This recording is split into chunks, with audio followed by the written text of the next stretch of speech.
Hello students, welcome back to PCI pharma classes by Yogesh sir. Last lecture में हम सभी लोगों ने history and development of medicinal chemistry को पढ़ा था, जहां हम सभी लोगों ने समझा था कि कैसे ड्रग डिस्कवरी ट्रेडिशनल मेथड से मॉडर्न साइंटिफिक अप्रोच तक कैसे डेवलप हुआ है। अब आज के लेक्चर 3 में हम एक बहुत इंपॉर्टेंट टॉपिक स्टार्ट करने वाले हैं, physicochemical properties in relation to biological action. इस लेक्चर में आप समझेंगे कि कैसे ड्रग की केमिकल प्रॉपर्टीज जैसे सॉल्युबिलिटी, आयनाइजेशन, पार्टीशन कोफिशिएंट और मोलिकुलर साइज कैसे डायरेक्टली उसके बायोलॉजिकल एक्शन को अफेक्ट करती है। सिंपल वर्ड में समझें तो कैसे ड्रग बॉडी में अब्जॉर्ब होती है, कैसे डिस्ट्रीब्यूट होती है और रिसेप्टर के साथ कैसे इंटरेक्ट करती है। ये सब ड्रग के फिजियोलॉजिकल प्रॉपर्टीज के ऊपर डिपेंड करती है। ये टॉपिक आगे चलकर एसएआर यानी स्ट्रक्चर एक्टिविटी रिलेशनशिप और ड्रग डिजाइन का समझने वाले कॉन्सेप्ट में फाउंडेशन क्रिएट करता है, इसीलिए इसे ध्यान से समझना बहुत इंपॉर्टेंट है, specially exam point of view से। So let's start the lecture number 3। सो आज का हमारा टॉपिक है physiochemical properties in relation to biological action. इसका मतलब ये है कि यूनिवर्स में जितने भी सारे ड्रग्स हैं सबके एक फिजियोकेमिकल प्रॉपर्टीज होता है और उस प्रॉपर्टीज के वजह से उसके अंदर बायोलॉजिकल एक्शन आता है। लेकिन वो बायोलॉजिकल एक्शन कैसे डिफर करता है, किस तरीके से काम करता है, एक लिविंग क्रिएचर के अंदर किस तरह से उसका फार्माकोलॉजिकल रेस्पॉन्स आता है, या यूँ कहें दवा खाने पर जो रेस्पॉन्स आता है वो कैसे उससे रिलेटेड है।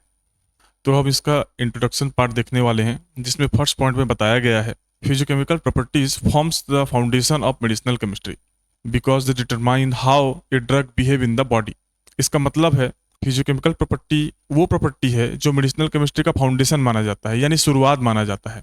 यही फिजियोकेमिकल प्रॉपर्टी डिसाइड करता है कि वो जो ड्रग है वो हमारे बॉडी के अंदर कैसे बिहेव करेगा, कैसे उसका एक्शन प्रोड्यूस होगा।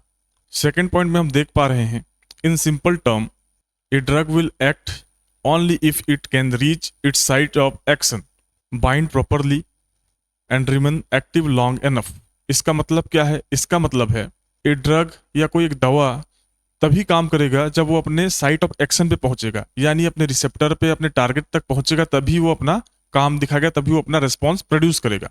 पहले उससे प्रॉपरली बाइंड करेगा और बाइंड करने के बाद जब उसका कॉम्प्लेक्स बन जाएगा तो वो लॉन्ग टर्म तक एक्टिव फॉर्म में रहेगा, तभी जाके उसके अंदर से वो फार्माकोलॉजिकल एक्शन प्रोड्यूस करेगा और हमारे अंदर होने वाले बीमारियों को ठीक करेगा या कोई कॉम्प्लिकेशन को ठीक करेगा। आगे हम थर्ड पॉइंट में देख पा रहे हैं, all this depend on the physicochemical properties of drug molecule. इसका मतलब है ये जो ऊपर हमने जितने भी सारे चीज बातें की वो बेसिकली क्या होता है, ड्रग के फिजियोकेमिकल प्रॉपर्टीज के अंदर डिपेंड करता है। और ड्रग के अंदर काफी सारे फिजियोकेमिकल प्रॉपर्टीज होते हैं जिसे हम आगे जाकर वन बाय वन स्टडी करने वाले हैं। और लास्ट लाइन में हम देख पा रहे हैं, a drug undergoes A complete journey inside the body, यानी वो जो ड्रग है, ड्रग हमारे बॉडी के अंदर एक कंप्लीट जर्नी प्रोड्यूस करता है या एक कंप्लीट जर्नी को फेस करता है। तो ये सारे जर्नी है जैसे कि हमारा absorption, distribution, metabolism and excretion, जिसको हम सिंपल वर्ड में एडीएमई बोलते हैं।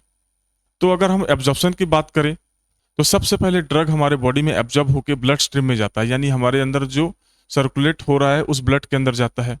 उसके बाद अगर हम डिस्ट्रीब्यूशन की बात करें तो वही ब्लड उस ड्रग मॉलिक्यूल को हमारे बॉडी के अंदर डिस्ट्रीब्यूट करता है अलग अलग पार्ट पर। जब वो अपने लोकेशन पर पहुंच जाता है जहां उसको जाना होता है, फिर उसके अंदर मेटाबॉलिज्म स्टार्ट होता है, यानी ड्रग एक फॉर्म से दूसरे फॉर्म में कन्वर्ट होना स्टार्ट होता है। और इसी दौरान हमारे बॉडी के अंदर उसका रिस्पॉन्स आना स्टार्ट होता है। जब तक ड्रग कंप्लीटली डिस्ट्रीब्यूट नहीं होता उसका कंप्लीट मेटाबॉलिज्म होना इम्पॉसिबल है।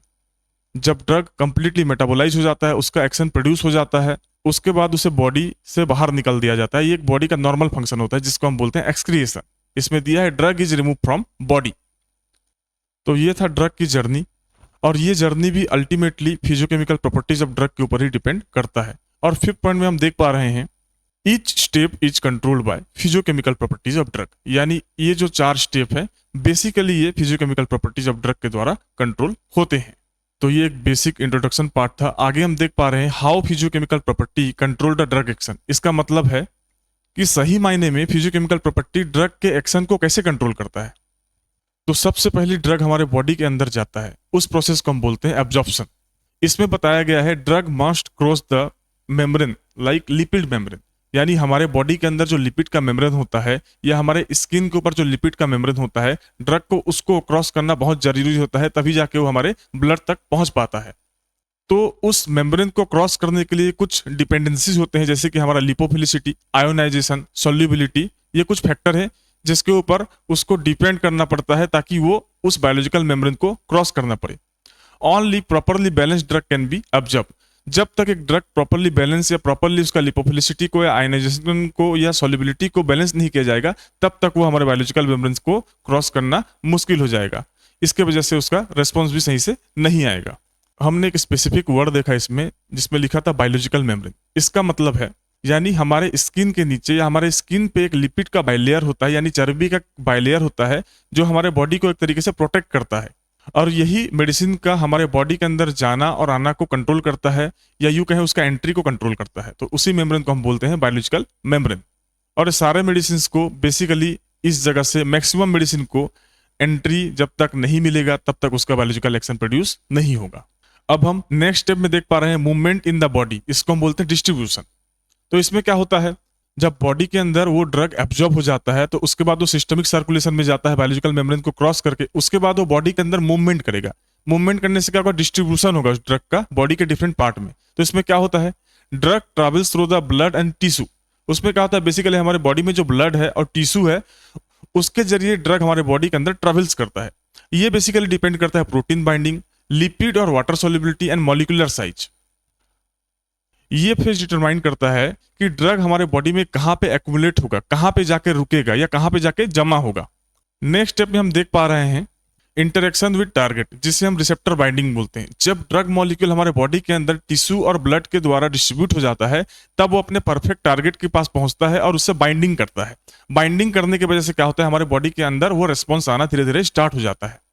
इसमें बताया गया है drug must fit into receptor like lock and की, यानी वो जो ड्रग है रिसेप्टर के साथ ऐसा बाइंड करना चाहिए जैसे चाबी ताला से बाइंड करता है।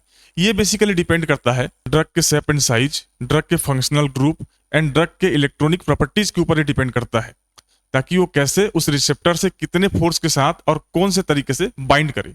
This step produce biological effect, यानी वही वो स्टेप है जिसमें बायोलॉजिकल इफेक्ट यानी फार्माकोलॉजिकल इफेक्ट या यूं कहें ड्रग का रेस्पॉन्स आना स्टार्ट होता है, क्योंकि यहाँ पे ड्रग ने अपने टारगेट से बाइंड कर लिया है। तो इसमें हमने एक वर्ड देखा रिसेप्टर। तो रिसेप्टर वो टारगेट होता है जिससे ड्रग जाके बाइंड करता है, जिसकी वजह से हमारे बॉडी के अंदर रेस्पॉन्स आता है। हम अब नेक्स्ट फेज को देख पा रहे हैं stability and duration of action. इसका मतलब होता है कि ड्रग का स्टेबिलिटी यानी ड्रग हमारे बॉडी के अंदर कितने वक्त तक स्टेबल यानी कितने वक्त तक रेस्पॉन्ड प्रोड्यूस करेगा, उसी को बोला गया है ड्यूरेशन ऑफ एक्शन। यानी वो जो ड्रग है हमारे बॉडी के अंदर जाने के बाद उस रिसेप्टर से बाइंड करने के बाद कितने टाइम तक एक्टिव फॉर्म में रहेगा और एक्शन प्रोड्यूस करते रहेगा। Drug must remain stable until it act. इसका मतलब है ड्रग जो है जब तक स्टेबल रहेगा जब तक इसका एक्शन कंप्लीट नहीं हो जाता है। ये बेसिकली किसके ऊपर डिपेंड करता है, chemical stability, resistance to metabolism.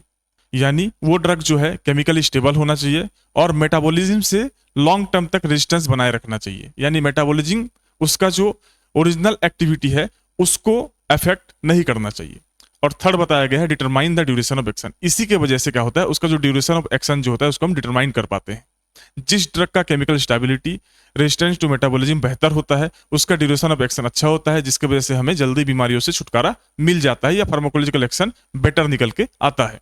बात करते हैं नेक्स्ट फेज की, जिसमें बताया गया है एलिमिनेशन फ्रॉम द बॉडी, जिसको हम एक्सक्रीशन के नाम से जानते हैं।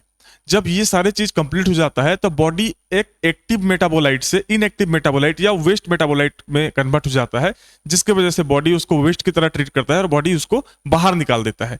अब बॉडी से बाहर निकलना भी बहुत जरूरी है, क्योंकि अगर लॉन्ग टर्म तक वो बॉडी के अंदर रह गया तो उससे हमें टॉक्सिसिटी प्रोड्यूस हो जाएगा, जिससे हमारे बॉडी को हार्म प्रोड्यूस होगा, यानी हमारे बॉडी को क्षति पहुंचाएगा। तो देखते हैं इसमें क्या बताया गया है। Drug must be remove after action, यानी जब ड्रग का एक्शन प्रोड्यूस हो जाए, जब ड्रग का एक्शन कंप्लीट हो जाए तो वो बॉडी से बाहर निकलना चाहिए। तो ये बेसिकली डिपेंड करता है पोलैरिटी, आयोनाइजेशन, वाटर सोल्युबिलिटी, यानी वो ड्रग की जो पोलैरिटी है कितना पोलार है कितना नॉन पोलार है, कितना वो आयोनाइज्ड फॉर्म में है, यानी ड्रग को हमने खाया तो आपस में टूट टूट के अलग अलग मॉलिक्यूल बन जाते हैं। जैसे सोडियम क्लोराइड को अगर पानी में मिलाएं तो Na अलग हो जाता है और Cl- अलग हो जाता है, वैसे ही वो ड्रग का मॉलिक्यूल कितना आयोनाइज हुआ है उसके ऊपर डिपेंड करता है। और हमारे बॉडी में बेसिकली 90% वाटर है, तो उस वाटर के अंदर कितना सॉल्युबल हुआ है, जितना सॉल्युबल हुआ है, जितना आयोनाइज हुआ है, उतना ही ड्रग मॉलिक्यूल हमारे इजीली हमारे बॉडी से बाहर निकल जाएगा। उसके बाद बोला गया है prevent the accumulation and toxicity. इससे क्या होता है, हमारे बॉडी में ज्यादा टाइम तक एक्यूमुलेट होकर रह ही नहीं पाएगा, उसके वजह से हमारा बॉडी में टॉक्सिसिटी प्रोड्यूस नहीं होगा, जिसको मैंने पहले ही आपको बता दिया था।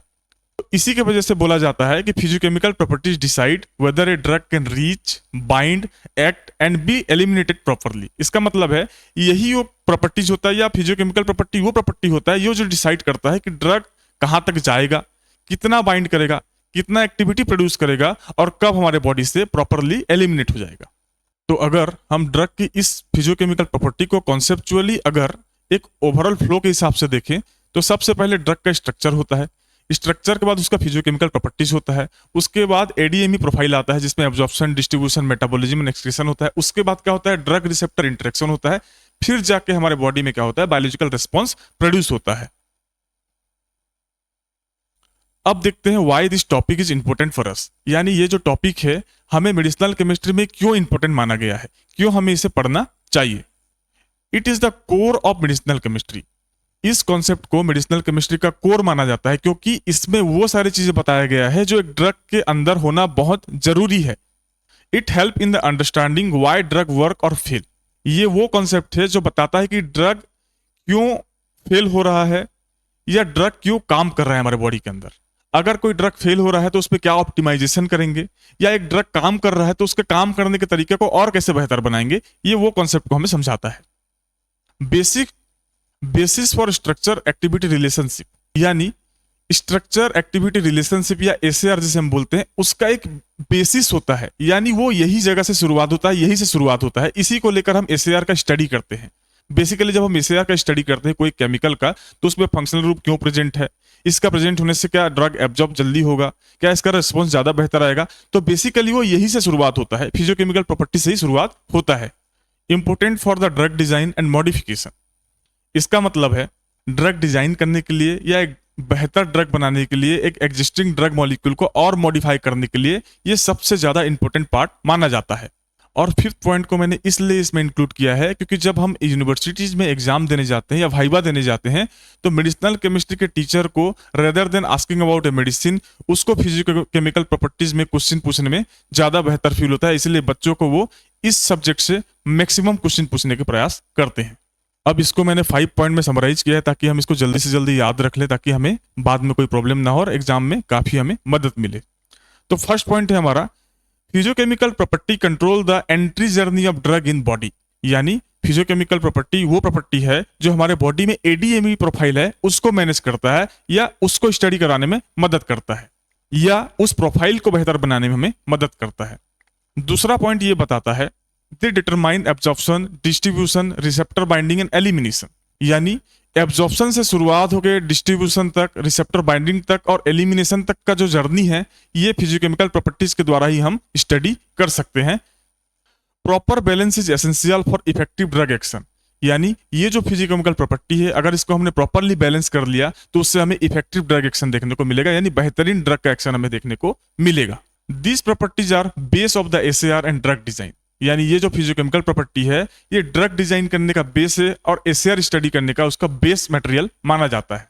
जब हम एसएआर का स्टडी करते हैं तो अल्टीमेटली हम फिजियोकेमिकल प्रॉपर्टी को इनडायरेक्टली एक्सप्लेन कर रहे होते हैं। बात करते हैं लास्ट पॉइंट की। By the understanding this topic it will make all the future topic very easy and logical. इसका मतलब है कि अगर हमने इस टॉपिक को अच्छे तरीके से पढ़ लिया, अच्छे से कॉन्सेप्ट बना लिया, तो आगे आने वाले मेडिसिन या कोई स्पेसिफिक ड्रग के बारे में जब हम स्टडी करेंगे तो बहुत इजी लगेगा और हमें लॉजिकल फील होगा। आगे आने वाले हम नेक्स्ट वीडियो में देखेंगे इसका एक मेन कोर कॉन्सेप्ट जो बहुत इंपॉर्टेंट है, जिसको हम बोलते हैं ionisation. Ionisation in relation to biological action, जो कि फिजियोकेमिकल प्रॉपर्टी का एक हिस्सा है, यानी एक फिजियोकेमिकल प्रॉपर्टी है आयोनाइजेशन, जो कि हमारा लेक्चर नंबर 4 होने वाला है। सो स्टूडेंट्स, आज के लेक्चर में हमने physicochemical property in relation to biological action को डिटेल में समझा कि कैसे ड्रग की सॉल्युबिलिटी, आयोनाइजेशन, पार्टीशन कोएफिशिएंट और मॉलिक्यूलर साइज उसके एक्शन को डायरेक्टली अफेक्ट करता है। अगर आपको लेक्चर हेल्पफुल लगा हो तो वीडियो को लाइक करें, शेयर करें और चैनल को सब्सक्राइब करना ना भूलें। आगे आने वाले लेक्चर में हम इस टॉपिक को और डीपली एक्सप्लोर करेंगे। तब तक के लिए थैंक यू, जय हिंद।